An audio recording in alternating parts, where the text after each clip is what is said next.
With the help of Hashem, we are learning Megila Daf Ches. We left off on Daf Zayin Amid Beis, 7 lines, 8 lines before the bottom of the Amid. We began the sugya known as the Ein Bein sugya. Ein Bein means there is no difference between this and that except for. So we're going to constantly be bringing different, very diverse dinim or very diverse topics in which A and B are on one hand very similar, but on the other hand, they share one difference or perhaps a few differences. Now, the last Ein Bein that we learned was Ein Bein Shabbos Liyam Kipurim. They both share commonalities. One may not work on either Shabbos nor on Yom Kippur. Yom Kippur is actually called Shabbos, Shabbosin. However, the Mishnah says, Elo, that if a person, God forbid, violates Shabbos, the punishment is a human punishment, skila, in Beis Din. If a person violates Yom Kippur by working on Yom Kippur, their punishment is the spiritual punishment of Kares. So we're going to be following up the sugya of Ein Min Shabbos Liyam Akipurim, and let's see how many topics we can cover today. It's going to be a fascinating daf as far as learning about a whole smorgasbord of halachas. We're going to start with on daf ches, Ein Bein, 2 different types of vows prohibiting benefit one from the other. Similarities again and their difference. We're going to have another Ein Bein Nedarim Linedavos. There was a vow and there was a gift. Ein Bein Zav Haroya Shteire Iyos Leroya Shalosh Reiyos. The din of a Zav is someone, a male, who has some sort of gonorrheal, seminal, unnatural emission, and it brings about a very stringent tumah. A person only becomes a zav if they have at least 2 of such emissions on 1 or on 2 consecutive days. Once they have 2 such emissions, they are called a zav, with all of the rules that we're going to learn regarding the zav.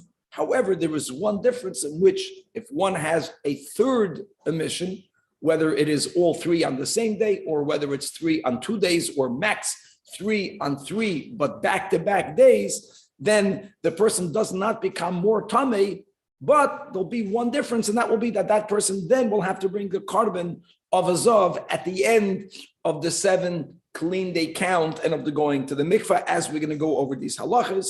On daf ches amid beis, we're going to have Ein Bein Mitzoira Musgar LeMitzoira Muchlat. A mitzoira is someone who develops some sort of skin ailment in which the pigment of the skin becomes white. That will be the first of the various symptoms. Then there's going to be other symptoms. For example, that the hair that is growing out of that part of the body, then after the skin became white, then the hairs turn white. What happens if a person has some of the symptoms, but not all of the symptoms? In some scenarios, the Kohen is going to declare that person to be a Mitzoira Musgar, which means he's going to be confined, waiting a week. Kohen is going to return after 7 days to see whether additional symptoms were added. If that were to happen, then he goes from being a Mitzoira Musgar, a confined Mitzoira, into the status of a Mitzoira Muchlat, into a confirmed Mitzoira. If no symptoms were added, if it remains the same, he goes into another 7-day period of being confined. Actually, at the end of the 14-day period, if everything stays the way it is, he becomes Tahar. He only becomes Muchlat if things get worse. Doesn't have to get better, but if it didn't get worse, you become tahar.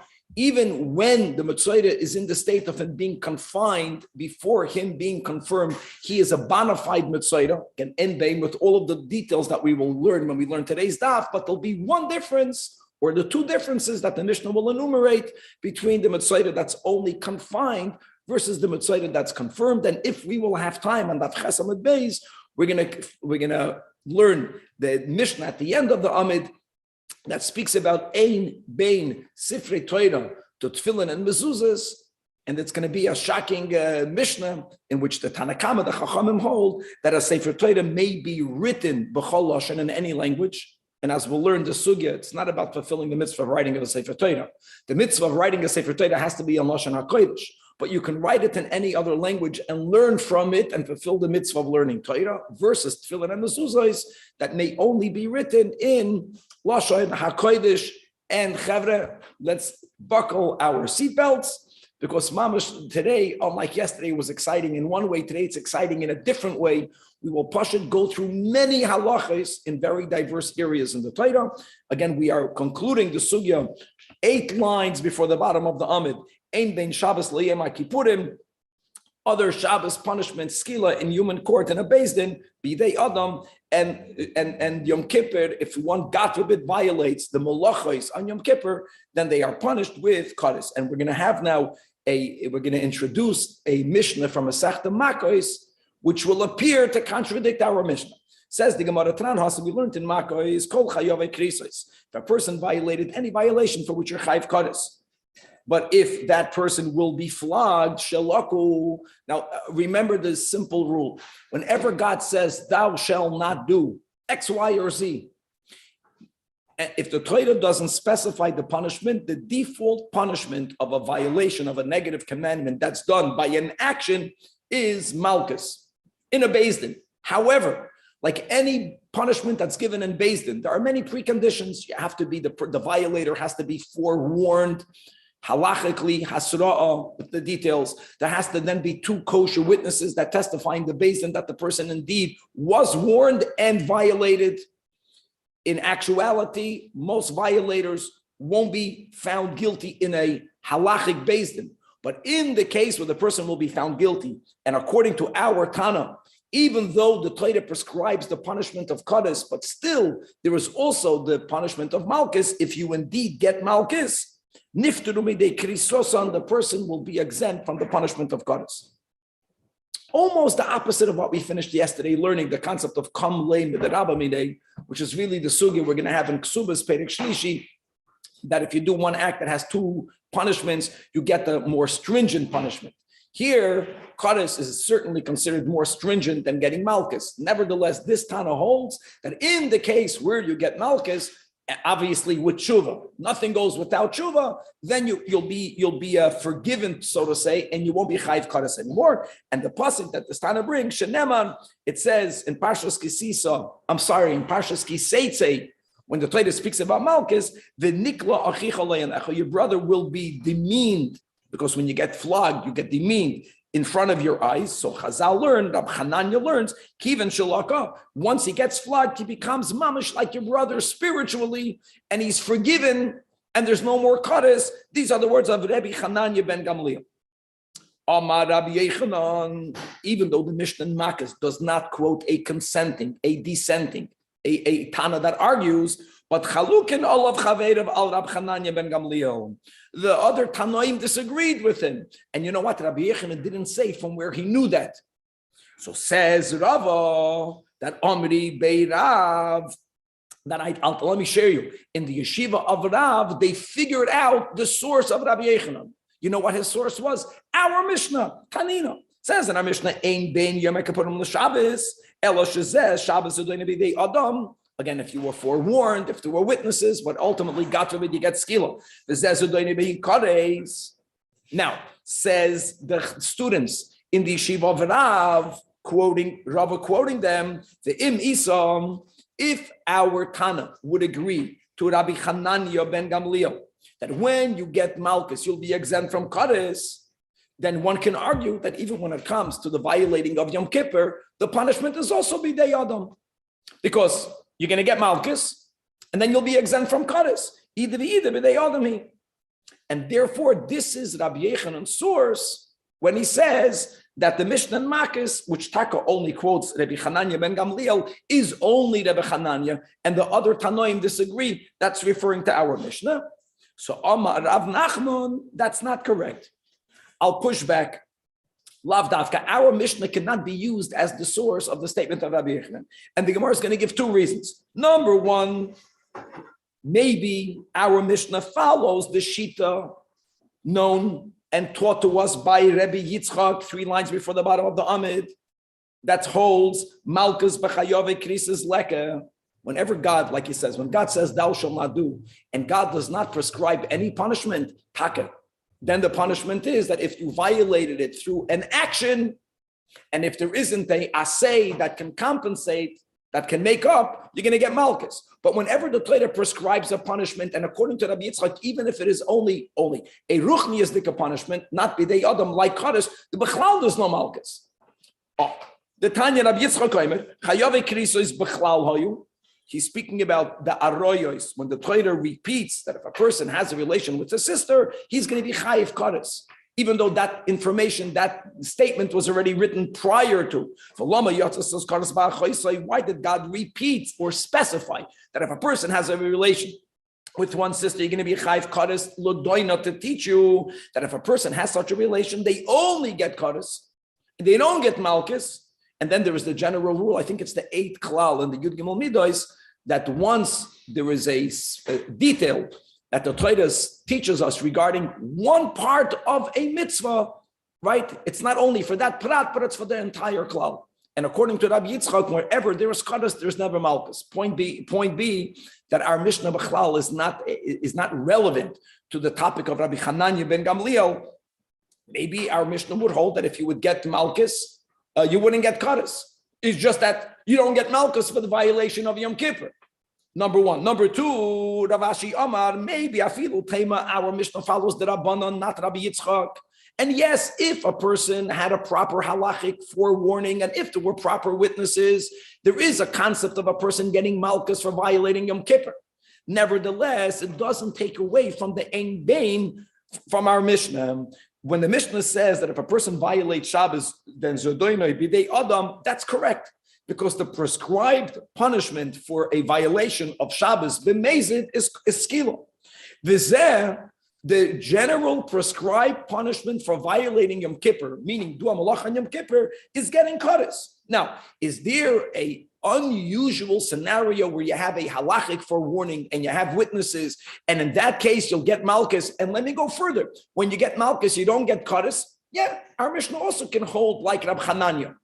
But the Mishnah is still correct to say, Ein Bain, this is a doine b'kaddis, b'dei Adam, b'ikir, and Yom Kippur is b'ikir, b'dei Shomayim, b'kaddis. Now, if there's a scenario where you get out of the kaddis, don't forget malchus is almost like God is merciful. Since you got malchus and you did tshuva, so God will forgive you. But it's a violation for which in principle you're chayiv kaddis. Okay, next Mishnah. From topic to topic to topic to topic. Baruch atah Adonai Eloheinu melech olam sharvim v'dvar.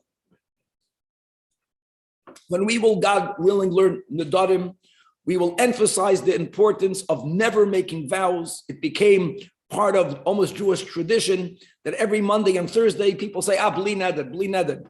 Even though many times it Pasha doesn't make sense, the words that they say, but it's good. In the culture where people make vows, where oy gevalt, if you break your vow, you have to be very careful not to break it. Now, there were two general vows in where one wanted to make sure that they disconnect from the other. One would be, I'm making a vow that I may not benefit from you. That's a very, very blanket statement. No benefit from you at all. Or I don't want to have any food benefit from you. And as we will learn over here, that food benefit is much broader than you think. Any financial benefit worth a pruta or more is a food benefit, because the very fact that I didn't have to spend that pruta getting what I'm getting from you gives me another pruta in my pocket to buy food. So says the Mishnah, there is no difference whether someone is prohibited by a vow that he made, that he opted to make, the broader vow, I'm not going to benefit from you. If I limit, it's not such a big limit, but if I limit my neder of hana only to food, like again we quoted that, don't think that if I make a vow, all of the hana, all of the benefit from you, food related, is usher upon me. That will be the actual way I would formulate such a vow. It's much broader than food, because again, if I receive something from you that otherwise I would have paid for, pruta or more, even if it's not direct food related, it's considered food related. But still, there'll be a difference. What will the difference be? The Mishnah gives two examples. One is drisa soregel, setting foot on your property. Guys, it's a whole different topic, and Baba Basra will learn that I don't want people to set foot on my property or in my backyard. We're not speaking about that type of property. But if I have a large lands out there in the fields, in the valley, and it's common, normal people, it's called zenehen of azeli chassid, not during the planting season. Yeshua made a takana that everyone should have the right to go through my fields. You're walking through my property. That's something that I don't charge anyone for. So if I make a vow, if you made a vow that you can't have enough food related from me, you can walk through my property. That's not food related because I would not charge you. You're not saving money. And the other example will be if there is a utensil that I always lend out without charging, says Rashi. That's important.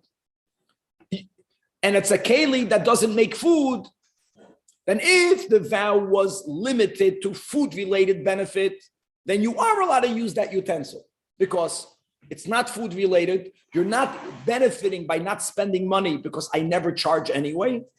However, if the vow was, I make a vow not to have any hana for my fellow, well, then you cannot have hana by walking through his property. You cannot have hana by using any utensil, even if the owner would never charge anyway. Now, let me add another nuance. What Tosfos says, if it's a food-related article, even if I normally would have charged less than a pruta, you still cannot use it because it's food-related. But if the keli is not food related, this is the key. You can use it as long as the owner never charges for it. Says the Gemara, but if the keli is used for even indirectly to make food, no matter how you formulated your vow, you will not be allowed to have benefit. The chiddush here, even if the amount of benefit is less than a pruta. That's the chiddush here.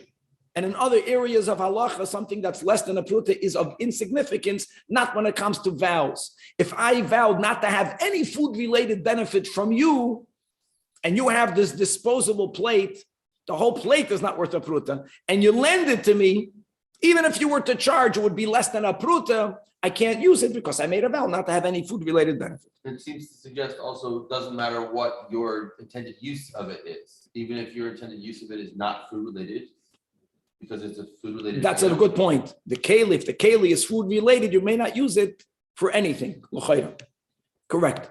But the big chiddush here, that's what Rashi writes in the Mishnah, is that when I make a vow not to have food-related benefit from you, and you're going to lend me your chair, people would say, well, no problem. No, it is a problem because if normally that's a service for which I would pay, and even if I would only pay one pruta, and even if I'm paying you a pruta for your chair, but the fact that I'm not paying you the pruta, I have a pruta in my pocket to buy food with the pruta. That's the word. Okay, says the Gemara Drisa Suregel, that if I made this more generic vow not to have any benefit from you, then I can't even walk through your property. Now, the problem is the Gemara is challenging that. Why not? Again, if we're living in a society that if you have land out there in the fields, because of the takana of Yeshua and because of just the way things work, you don't mind for people walking through your property. You never charge anyone for it. So what that I made a vow not to benefit from you? Why don't we say that since you never charge for it, it's not even called a benefit? Holokopte inchi. The fact that the owner doesn't mind, maybe it should not even be considered any benefit. So the Gemara says, Amarava, indeed, this is a topic that's subject to Amachloikas Tanoim, and our Mishnah obviously follows Rabbi Eliezer. The Amar, very similar. Guys, we're going to learn these topics when it comes to vows. Listen to the example Rabbi Eliezer is talking about. Let's say I'm a vendor. It's common that vendors, I have a store. I'm selling product that all my customers, whenever they buy something from me, the vendor adds a vitur. A vitur is a gratuity. It's a bonus. Many people did it also for honesty. Like you bought a pound of whatever, so I always add a little bit. I never charge for that. I do it to everyone. Same scenario. If you made a vow not to benefit from me, are you allowed to accept this gratuity even though I give it to everyone? So that's the machlekes Tanoim. So the Tanoim hold, no, you may not. Even though I never charge for it, but you are benefiting something in addition. Rabbi Eliezer holds, and that's Rabbi Eliezer holds, vitur asur b'mudar hana. You may not benefit, you may not receive the gratuity. And that will be the same shita of our Mishnah, that if you make a neder not to have hana in general, if it's not food related, you may not walk through my property even though I don't care about it and everyone does it and I never charge, because you are getting benefit. Now the other Tanoim that argue with Rabbi Eliezer will argue with our Mishnah. And they would hold that when you make a neder not to have hana, if everyone is walking through my fields, so may you. Next Mishnah. The next Mishnah is actually very famous. It's quoted many times throughout Shas. There's two types of vows. There's a vow in which I take the responsibility upon myself. That's called a neder. Or I say, Harei olai, it is upon me to do X, Y, and Z. Really, these are words more connected to an oath. We're not going to get into that right now because an oath is on the gavra. The neder is always an isur on the chefza. You have to know how to formulate the neder in the positive. But anyways, if a person takes upon themselves a neder, so listen, Ariel, I can say, it is upon me to bring a korban. Or I can simply point to an animal and say, this animal is a korban. The latter is called a nedava. I'm pledging a gift, but I'm directing my pledge on an item. Not on me. Or it's upon me to do something. And then I designate an animal. And the big difference will be, am I responsible to make up that animal if something happened to it by accident? Was if I said, this is hareizu, I'm not chayv and achrayas. It's God's loss if something happened. If I said it's upon me, and I designated an animal, well, it's upon me. I got to do it until the end. So there's no difference between a vow that's known as a neder versus a nedava type of vow, which is a gift type of vow. Ella, if I make a vow formulating it with the words Harei olai, then I'm chayv va'achrayis, then I am personally responsible to see it through until the end. And if the vow was formulated with the expression, with the words of a nedava, which is directed on the item, then if something happened to the item, I'm not chayiv to compensate for it. I'm not personally liable. Says the Gemara, let's infer from our Mishnah, in Balta Achad, as far as the violation of Balta Achad in the context of making a vow to give something to the Mizbeach. We learned to Sugya in Rosh Hashanah Daf Hey. If you remember, we had a 5-way machloikas tanoim, exactly when are you violating, thou shalt not delay. And Nukuda says the Gemara, Tanan Hassan, Ezel Neder, Ha'omen Harei olai oila. It's upon me to bring an oila. Ezel Nadava, the definition of a Nadava is when I say Harei zu oila. And here again, Ma bein Nadarim l'Nadavos, if I make a neder, if it was upon me, and I designated an animal, but then the animal either mesu, the animal died, or it was stolen, or it was lost. Well, I said it's upon me. I got to do it. So then I'm chayiv ba'achri yusan. I am personally liable to bring another animal. But nedavos, if I said from the outset this, then mesu, ainignevu, oyavdu, ein chayiv ba'achri yusan. All right. Now Tosfos over here, which is a very important Tosfos, the second to last Tosfos, actually finds another difference. And then he argues with Tosfos's other difference, and that's about can you use meiser money to fulfill your pledge. And the rule will be that you can use meiser for an adava. You may not use your meiser money, meiser sheni money, for a neder. So l'chayda, that will be another difference. And therefore, Tosfos says, inami the tana v'shir. That's a very important Tosfos, that on the ein bein sugya, when the Mishnah says that there are two things that are similar, and there's no difference between them other than, the other than is not exhaustive.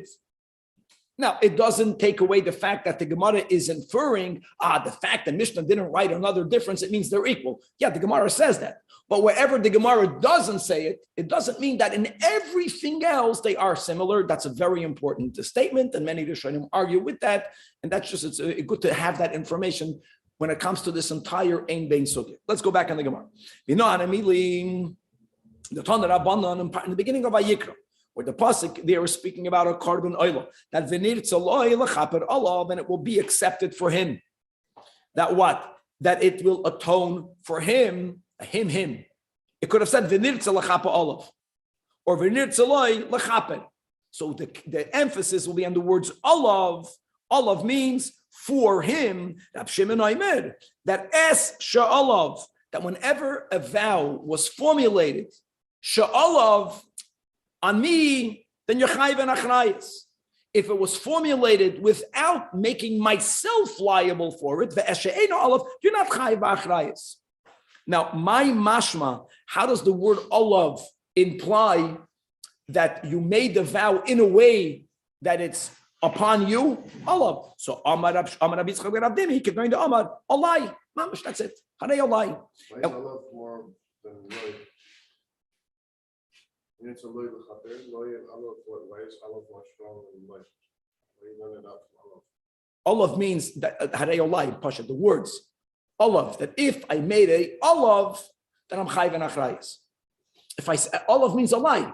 Olav means command the troina kaspi dami. If a person says, it's on my shoulders. Until today, there's such an expression where you have broad shoulders. On me means, the word on me means I'm chayv and achrayis. That's what the word olav means. Okay, next mission. When it comes to the laws of Tum and Tara that we all love learning, and there isn't other than Nida, you don't have Talmud Bavli and Tara, so we have to mamish enjoy it, the little bit that we do have.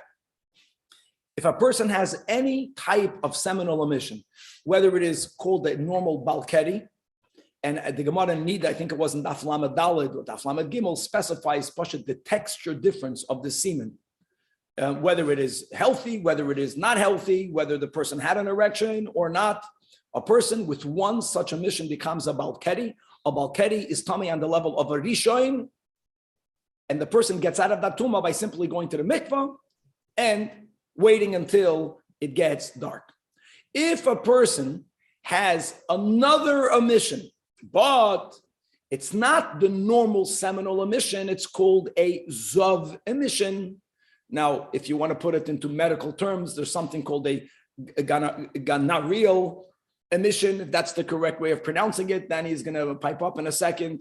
Or the Gemara Nida describes that it leaves the body without an erection, and the texture of that zera is different. It's normally a result of a certain illness.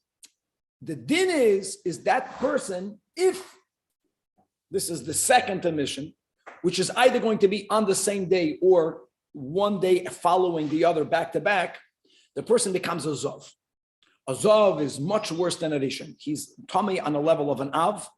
Not only is that person tummy on a level of an Av, but the power of conveying that impurity is beyond the normal Av. There's something called MERCAVA, which means that if the Zav sits on something, even if it's not direct contact, so like there's 10 mattresses and I sit on the top one, all of them become tummy like me.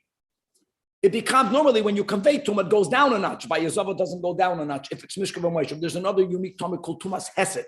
Tumas hesed means that if I move something indirectly, that means I push a book that pushes a utensil. Even if the utensil is made out of earthenware, and normally the rule by earthenware kalim is they only become tummy if the source of tummy goes in their insides. Here, I caused it to move from the outside, but since I moved the airspace, I moved it all, so it becomes tummy. Tumas hesed. That's zav. Then there's another thing that you have to count 7 clean days. 7 clean days for a man in the context to make bedikas, to make sure that you're not having more such emissions. On the 7th day, not after the 7th day finishes. On the 7th day, you have to go to the mikvah, but you can't go to any mikvah. The mikvah that a zav goes to is a mikvah that if he'll go to a mikvah that a nida goes to, it won't be enough. It has to be spring mikvah, mayim chayim. We don't go through these steps today. Now yeah, of course. And now there's something called a zav that had 3 such emissions, also either all on the same day or on 2 days or on 3 days max consecutive days. He's also tummy. Zav. One is called a minor Zav, one is called a major Zav. What difference is there? So our Mishnah is telling you, Ein bein Zav haroyesh teireyes l'royesh shalosh ela lekarbon. They are tummy on the same level of an Av. They convey tum on the same level. They both need to have shivas nikiyim. They both have to go to mayim chayim mikvah. The only difference will be is that the karbanos that the Torah speaks about is only if you had 3 such emissions. Infers the Gemara the power of conveying tumah to the level that it doesn't even go down a notch. when you sit on something that was meant to be sat upon, when you lay upon something that was meant to be laid upon, even without direct contact, even very indirect contact, but it's holding your weight. And as far as counting 7 clean days, Zev is Shavan, they are both equal. How do we know that? The Tanach Rabbanan, Rebbe Simai Oymen. Chavre, these psukim of Zav, Chavre, is at the end of Mitzvah, of Parshas Mitzvah. It says, Mon HaKosov Shtayim. So I'm reading the pasuk in Rashi. Rashi says, it says, Ish, Ish. Interestingly, Rashi doesn't say Ish, Ish. Rashi says, Ve'ish. Anyways, so Rashi says, Ve'ish ki yeh Zav mipsaroi. So the Torah mentions the word Zav once. Zoivoi, twice. Tamehu. The one verse mentions the word Zav twice. I'm reading inside the Rashi, and the Torah calls him Tamei. Back inside Chazal, back inside the Baraisa. And Shalosh, there's another pasuk Rashi quotes, and I'm quoting from Rashi the pasuk. V'zois tiya tumasoi, count, bezoivoi, ror psaroi, oi zoivoi, oi hechtem besaroi, mizoivoi. The Torah uses the words zivus 3 times. And again, v'karei tamei. So haketzad says Rab Simoi, shtayim l'tuma. Even only after the second emission, you are tamei again. After the first emission, even if it was this zivus emission, you are only tamei on the level of a balkedi. So just make it clear when we speak about tamei, it's not tamei versus tahar.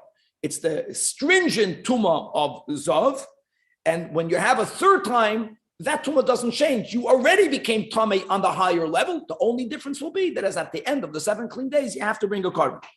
Asks the Braisa on itself, why don't we say that shtayim l'tumah, right? V'loy l'carbon, and when you had the third emission, you only have to bring a carbon, and you're not tamei. Now, how would that be? Like, what's the havamina? If you became tamei on the more stringent level after 2, how is it that after 3?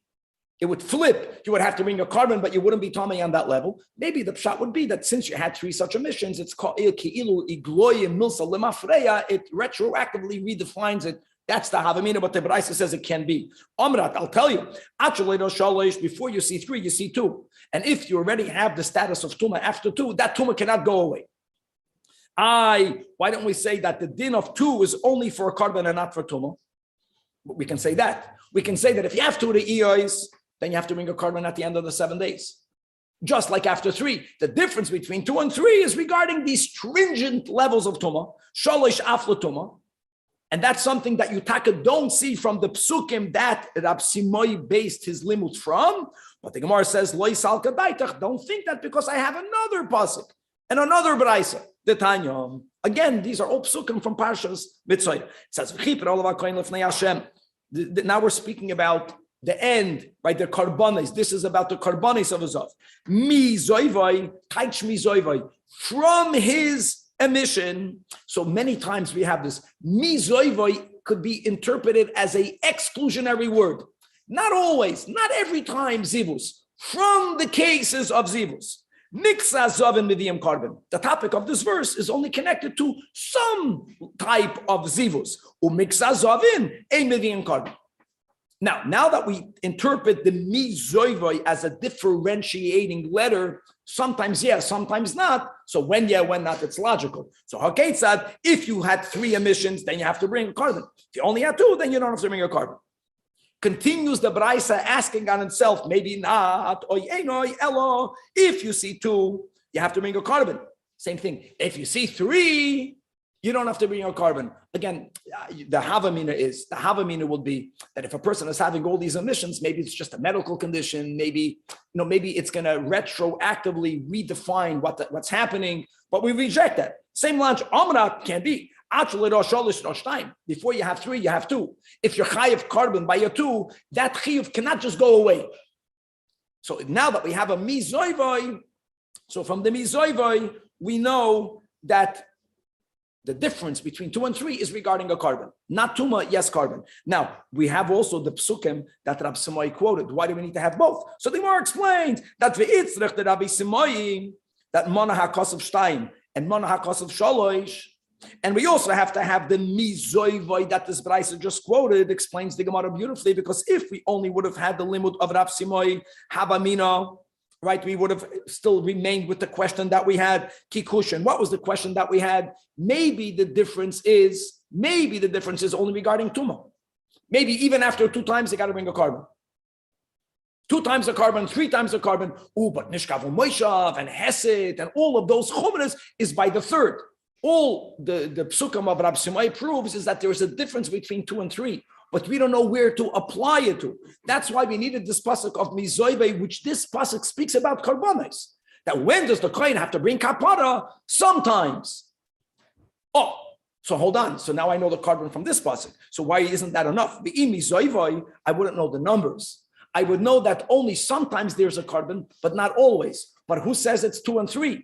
So Kamash Malan from the psukim quoted by Rabbi Simoi that in the first pasuk the Torah uses the word zav twice. Mana hakasav shtayim.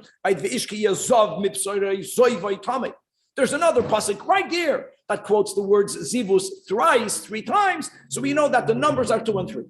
Guys, we got our limit. In other words, after 2 such emissions, you become a bona fide zav with all of the dinei tumah. With the Shivas Nekiyim, with the need of going to Mayim Chaim. The only difference that will happen if you'll have a 3rd or more is that now at the end you got to bring karbanos. Right. Quick, yeah. They all have to be involuntary, right? They all have to be involuntary. Well, according to the Gemara Nida, the definition of Zava is involuntary, but the lav dafka. Lav dafka, because there are other we have to go back to that sugya Nida. If it's about the texture of the zera, then maybe it's about some sort of unhealthy or unusual emission. And maybe that's even if it's voluntary. And if a Rishon or a Zav goes into the mikvah, or the Mayim Chaim, For sure they're good, yeah. But what happens before it gets dark? Like if there's still daylight. So what we're going to learn in Amid Beis in the next sugya is a phenomenal concept. I'll say that right now because we have to learn this today, even though it's going to be connected to the next sugya of Mitzvah. Listen to this, only a nida goes to a mikvah at night. The fact that a woman today counts Shivas Nekiyim and she goes to the mikvah at night, that's because, like Rab Zera says, Benois Yisrael, Lechmiru Alatzman, and they put together the chumras of nidus and zivus for women. But to your point, Bekitzin, a man goes to the mikvah day, on the 7th day. Now, if he'll have an emission on that day after the mikvah, before dark, amazing, this is from God. For certain areas of the Tumah, Mishkav Moishav, it's going to retroactively undo the mikvah and anything that he laid upon in between the mikvah prior to seeing that new emission will become tamei, because the new emission on the 7th day will undo the mikvah retroactively. And for some divine reason, Tumas Hesed won't go back retroactive. But if he doesn't transmit Tuma between it. I just said he does, other than Hesed. What actually happens once it's dark? Oh no, once after that emission, he goes back to being a bona fide zav, even though there was one emission. Because it's as if he never got out of the Shivas Nekiyim. In other words, you only need to have 2 or 3 re'iyos to become the zav. Once you become the zav, you need to have 7 clean days. If you don't have 7 clean days, you continuously remain in the status of a zav. Very much like today, a woman who's a zav gedola, we just call Anida. That's Anida, that if she has a drop of blood at the end of this, before the mikvah, boom, she's back to me as mamish the way she was. She needs a new Shivas Nekim. Let's go weiter. Now, says the Gemara, the second Braisa learned based on the interpretation that when the Torah says, mi zoivoi is limiting. It's a drasha. We differentiate. So now I got a problem. What's the problem? The pasuk says, I'll read the whole pasuk by heart. It says, v'chiyitar hazov mi zoivoi. That pasuk is about the Shivas Nekiyim. Herst v'chiyitar hazov mi zoivoi. V'sofar loy shivas yomim l'taharosoi. And v'chibas begodov and mayim chayim. So now asks the Gemara, it says v'chiyitar hazov mi zoivoi. If it says mi zoivoi, you just said that Shivas Nekiyim is always needed. You just said that going to mayim chayim is always needed. But hold on, but the pasuk that speaks about the Shivas Nekiyim uses the mem, mi zoivoi. Gemara says, we learn, but we don't have to learn the same thing. Let me tell you what we learned from that mizoiv. The chiyitar hazav, meaning number one, mizoivoi. Number one, he starts to count the Shivas Nikiyim after these emissions stop leaving his body. And you know what he does not need to do? He doesn't have to go to the mikvah first. And there are other, like a Matzoida, there are other tumas in the Torah that even prior to you beginning to count, you have to do certain things. So the rule number one is the moment Mizoivai, the Ziva ended, you can start counting. Now, by the way, you can't start counting on that day. You have to have full days. You count from the next day. Doesn't matter. But you don't have to do anything. Another limit. Mizoivai, a huge limit. V'loi Mizoivai v'nigoi. Chavre, what were to happen if someone is a Zav and a Matzoida? Herst. So one might have thought, how can I count 7 days for the Zivus if I'm still tummy on the level of a Mitzoida? So the Torah writes, Mizoive, that even if you are also a Mitzoida, and the signs of Tzaras did not go away yet, you will remain tum on the level of a Mitzoida. You are able to resolve the tum of a Zivus. Only Mizoive. It doesn't bother me that you're a Mitzoida.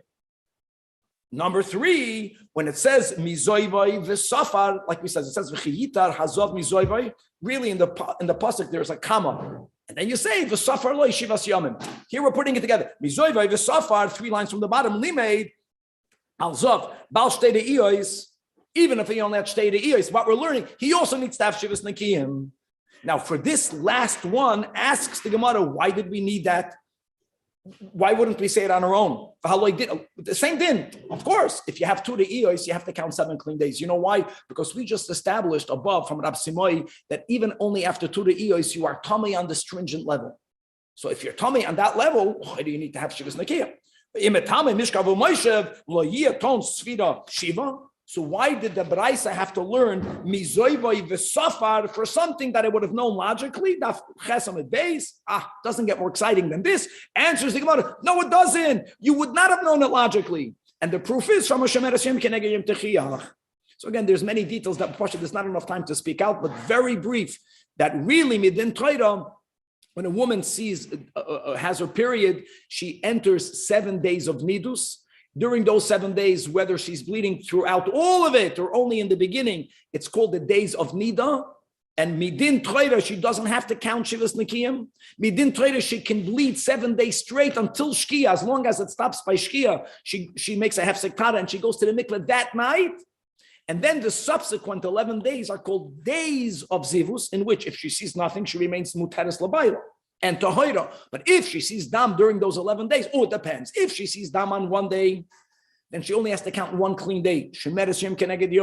If she sees Dam on 2 days, she only has to count 1 clean day. If she sees Dam on 3 consecutive days, by the way, not like the Zov, that if he has 3 seminal Zivus emissions on the same day, he becomes a major Zov. It can also be on 3 consecutive days, but it can be on the same day. By a woman, it has to be dafk on 3 separate days. Then she becomes a Zava Gedoyla and she has to count Shivas Nakiyim. Point is that when a woman is Shemeres Yom Keneged Yoim, during that day, you know how tummy she is? She's tummy on the level of a Zava Gedoyla, but she doesn't eat 7 clean days. In other words, we know from the din of Shemeres Yom Keneged Yoim that just because you are tummy on that high stringent level, it doesn't necessarily always mean you have to count 7 clean days. She goes during the day, and a Zava Gedoyla goes during the day. And we learned in either, but the husband should not have a relation with her until nightfall, like you mentioned, Ariel, because if she were to see Dam after the mikvah, before nightfall, it's going to retroactively take away the mikvah. Now, so without the mizoivai v'safar, one might have thought that maybe a Zav, who would only see 2 de'iyos, even though we already established from Rab Samoi, Shematama Mishka v'Moshev, maybe lo yeton Sfira Shiva. That's why the Braisa learned the 3rd limud, Mizoivai v'Safar, that Mizoivai v'Safar, Miksa Zoivai, even though it's only a little bit of a Zav, which means not 3, only 2, still you need to have a Safar. Limit al Zav, Bal Shtei de'iyos, Sheto'on Sfira Shiva. Gevaldik, first wide line. Amalei Araf Papala Bayem. Mishnah, Hai Mizoivai, that you just mentioned, Mizoivai v'Safar. The Mizoivai, which is actually including, it's the Marbi Beis of Bal Shtei de'iyos. Yet, what did we learn in the beginning? the second brisa that we brought on Amad Aleph, that mizoivoi is being memayit zov bal shtei ears from the pasuk of a chipper. So is mizoivoi differentiating and excluding, or is mizoivoi including? It's not aligned, it's the opposites. So the Gemara answers, really, mizoivoi should limit, like we had on the brisa. Chipper, only when you had 3. If you have 2, you don't need to have a carbon. But in this verse, you have to interpret the mizoivoi to include him in Shivas Nekiyim. Amalei, Isal Kadaita Chai is also as it normally should be. Which means, if the pasuk would want to tell you that if you only had 2 ears, you don't need Shivas Nekiyim. You know what the pasuk should do? Nothing. Lishtoi kraminei. The pasuk doesn't need to write the word mizoivoi at all. And I would have known that what? I would have known that you don't count Shivas Nekiyim, right? If you're going to say Asya Medina, if you're going to say, no, you need to have a Shivas Nekiyim, like we said before, because if you're Tameh, you by default need a Shivas Nekiyim. We wouldn't have said that. We just said Shemeres Yom Keneged Dirim is the biggest raya that even people that have a Tuma Chamura, sometimes they don't need Shivas Nekiyim. Shemeres Yom Keneged Dirim Techiyah. Gewaldik.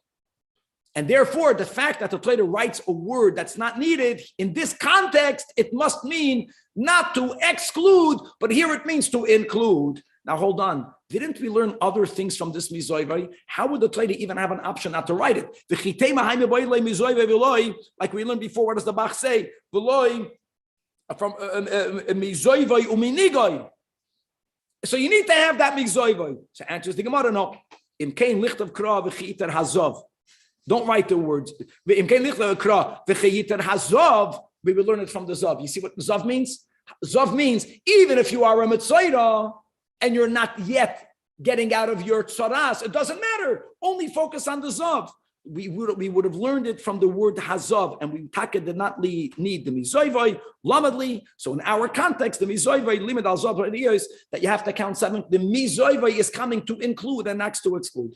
And therefore, just coming back, so we authenticated, we gave the sources to the statement that Ein Bein Zav, Haraya Shtei Eis, Laraya Shalish, Elo Carbon. Next sugya is even more exciting. So let's go to Parshas Tazria now. What's Parshas Tazria? So there are different types of tzoras. Danny is so excited that he's one big Danny on the screen over here.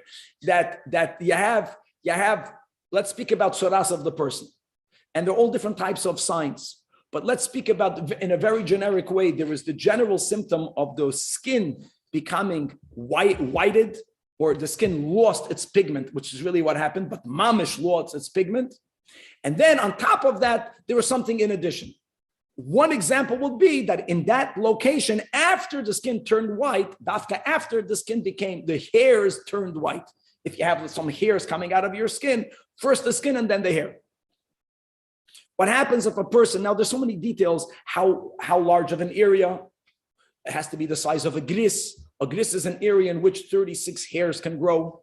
You have the gris area, but no hair white.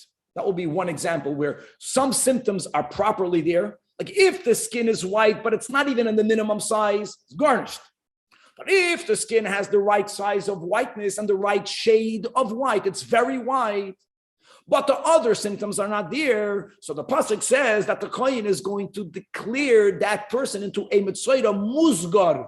Musgar means he's like quarantined. Mamash like today, quarantine means we're not certain. We're not confirming you, but it happens to be that when you are in quarantine, you're already tummy. Not so pashut. You are tummy. But then, now, the kohen waits 7 days. If the kohen comes back, obviously, if the signs went away, you're out. You have to go through a purification process, because once you are declared quarantined, you're tummy. With one exception. That's what the Mishnah will speak about the exceptions. If it remained the same, then you're another week of quarantine. That's why Zelu Umazen, the Meshuggah in the world today, you're hearing quarantining for 7 days, and now you go with the new variant, 14 days. All this is from the Torah. There's a concept of 14 days quarantining, never more than 14 days. To you governments out there, you don't have no source in the Torah. If it remained the same, it didn't get worse. It didn't get better. It didn't get worse. After 14 days, by default, you're gonna get out of your quarantine. Again, since you were Tama, you have to do many steps, but not all the steps. Now, if it got worse, then you're going to be considered a confirmed Mitzoida. Musgar, Hesger means quarantined or confined. You're confined. You have to go mechutz lamachna. And muchlat means the ches, like you're done. It's worse. Now, they're both tummy. We're saying that in this context, quarantining doesn't mean that we don't know what you are. And if we're going to clarify that you're not, you're good to go. Not like that. Once, even though you are only confined, you're tummy. Says the Mishnah, ein bein mitzoida musgar, only being confined.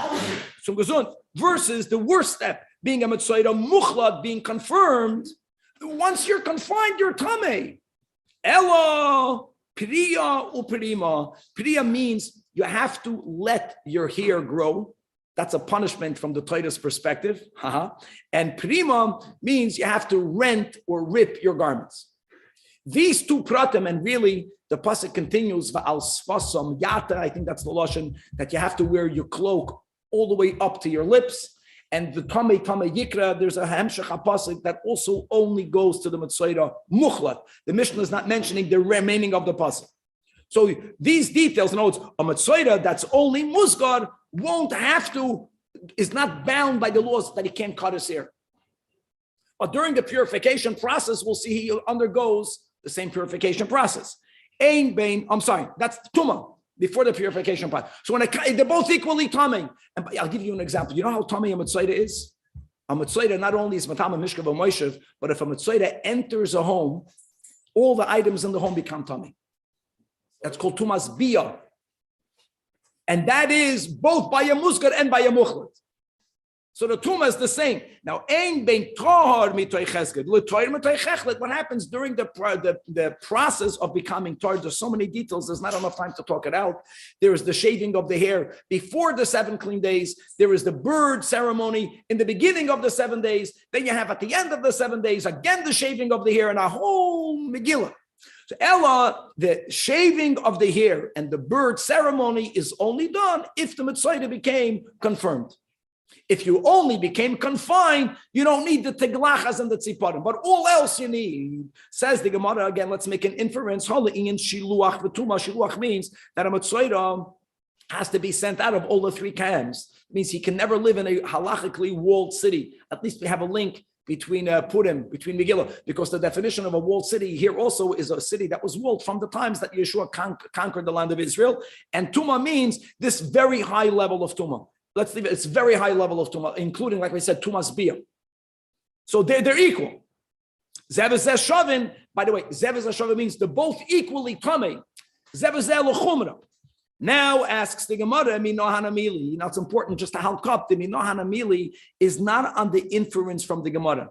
It's not on the Zevazeh Shavin L'chumra. How do you know that a Mitzoida that's only Musgar is not bound by the law of Priya and Prima? That's the question.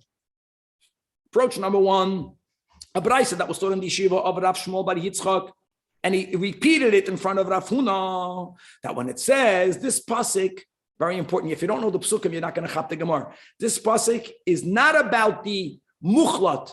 This pasuk is about the musgar. This pasuk is about a person who's only, so to say, only confined, only quarantined. It says that v'tiharoi hakoyin, like we mentioned, not because it got better, simply because it didn't get worse. And you know what the kohen says? Mispachasi. Mispachas means it's only a skin disease. It's not the halachic tzora'as. However, you know what you would think? You would think, 1 second, it's only a skin disease. It doesn't mean that retroactively you were never tummy. The pasuk says, you remain your tummy.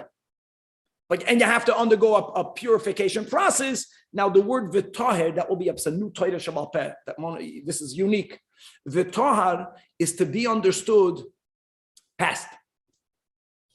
If future means v'yitor, if it only would have meant that after you wash your garments and go to the mikveh, from now on, you become pure, the Torah would have says v'yitor.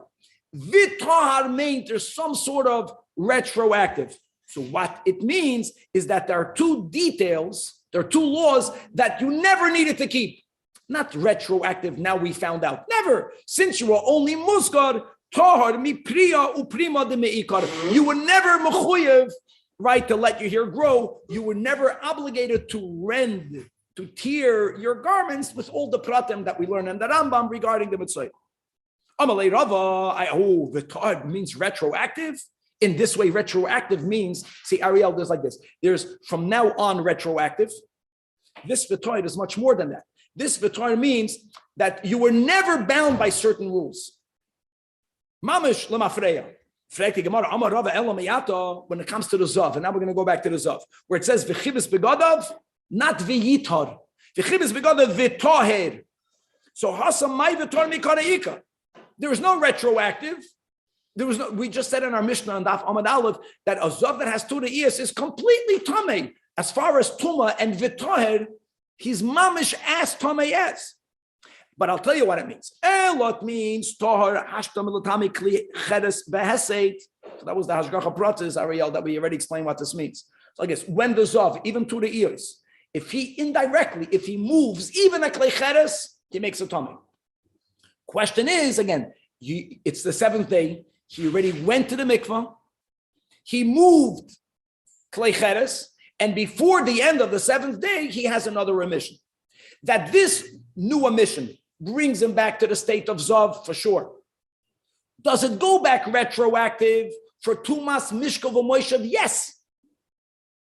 Yes, meaning that if there's, let's say I'm a Zav, and I went to the mikvah, and then I lay down on my couch, and I got off my couch, and then I had a new emission, my couch is tummy. But the Hesed that happened between mikvah and new emission remains tahar. That's the v'tar. So we're teaching the v'tar also for some concept. My tahara remains in the past. For Mishkav Moshev, retroactively I uprooted my taharas. But for Hesed, afapi dahadar chazi loy metamal mafreya, and that's enough to justify the past tense of a tahar. Asks the Gemara, why don't we teach the tahar here by the kohen, by the mitzoyra musgar from another din? What happens? A guy's a mitzoyra, same thing. Musgar.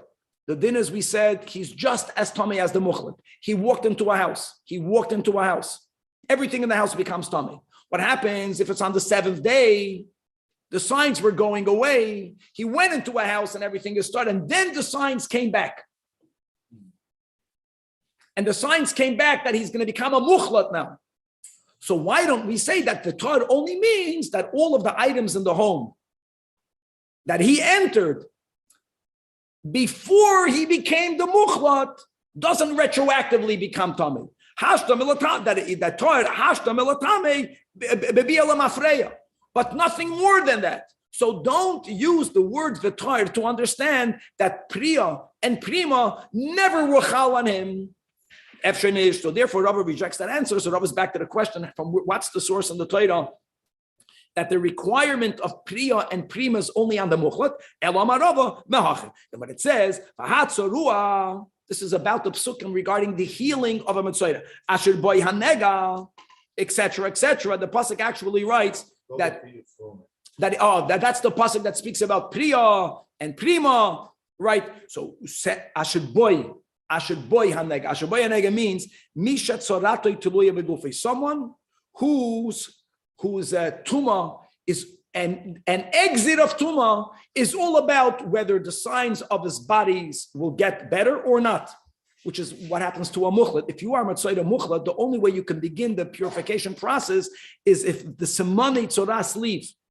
And by a musgar, like we mentioned, a musgar leaves the state of musgar, even if nothing left, even if nothing diminished, simply by the fact that you were 1 week and then another week in the state of musgar and it didn't get worse. Just time will make you pure. So the whole pasuk that's speaking about priya and prima is regarding someone asher boy hanega, someone whose nega and tuma depends on what's happening to his body. Yotzozeh the musgar she'en tzaratet lo begufo ela biyamim. That's the raya of Rava. So Amalei Abaya, hold on. Ela ma'ata, when it says kol yemei asher nega boy yitma, this is the pasuk that's speaking about the obligation of a mitzvah being kicked out of the three machnas.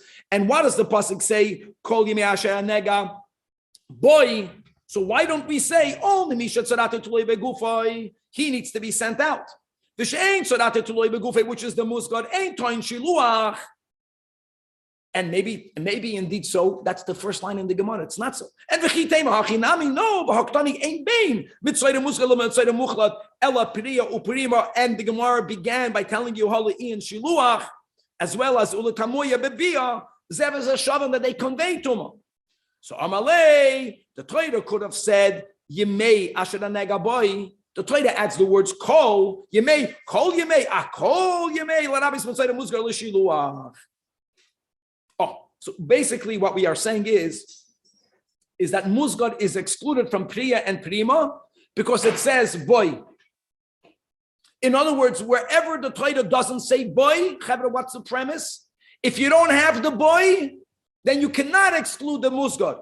So oy bazoi, when it comes to the obligation going into the tara of shaving the hair and the birth ceremony, the Torah never uses the words boy, pashtei shleima. So why are we excluding the musgad? My tamaloi. And how do you know that? It says in our Mishnah, Ein bein Torah mitay cheskel or Torah mitay chechlet ela taglachas v'tziparim. But why are we saying that taglachas and tziparim also doesn't go to the musgad? The Torah doesn't say boy. Amar Abaye, Amar Kra. There's another pasuk. It says v'yatsa koim el mechutz lamachna. And what does he see? You know what nirpa means? It got better. Again, who is the one that needs for the signs to get better? Only the muchlat. The muskar doesn't need it for it to get better. The muskar only needs for it not to get worse. Misha is included in the parsha of Tiglachas and Siparim. He's excluded, and therefore that's the Ein Bein, that he doesn't have to not shave his hair, nor bring the birds. It's a chaval that we finished the sugya. And tomorrow we're coming back to a more familiar sugya about writing Sifrei Torah, Tefillin and Mezuzos. A lot more to be continued. Fascinating stuff. Fascinating stuff. There's Beautiful. I know. Today will be the best day of our lives.